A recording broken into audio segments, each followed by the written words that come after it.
So, I'd like to pose a question to you.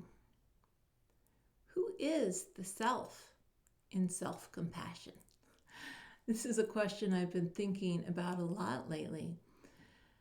So you can think of maybe that these are different parts of ourselves. There's that part of ourself that feels hurt, that feels wounded, that feels inadequate, that's suffering, that receives the compassion.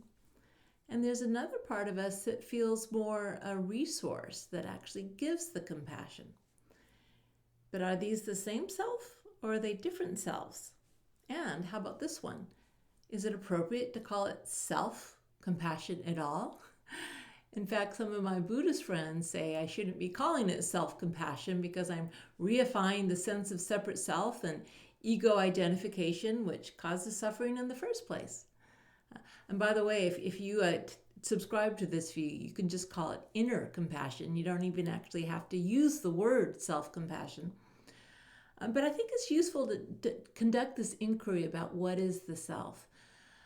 Partly because, sometimes we feel like I'm not capable of giving myself compassion. It's too much for me. I'm just little old me. I can't do it. Or maybe I don't feel worthy of giving myself compassion. But when we start identifying with the self that provides the compassion, we can think of this as something that's bigger than our small self, the self that believes we're separate. Maybe we can think of this as the universal self, universal consciousness, being, awake awareness.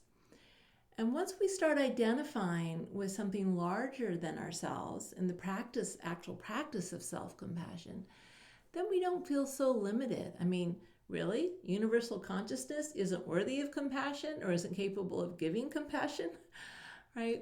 And so when we do this, when we kind of let go of the sense of small self, when we practice self-compassion and think of something larger than ourselves, then really our task becomes more simple.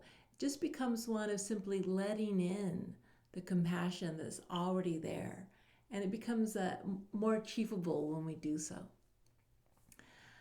So anyway, I hope you'll consider this question, and I hope this self-inquiry is fruitful for you. Thank you.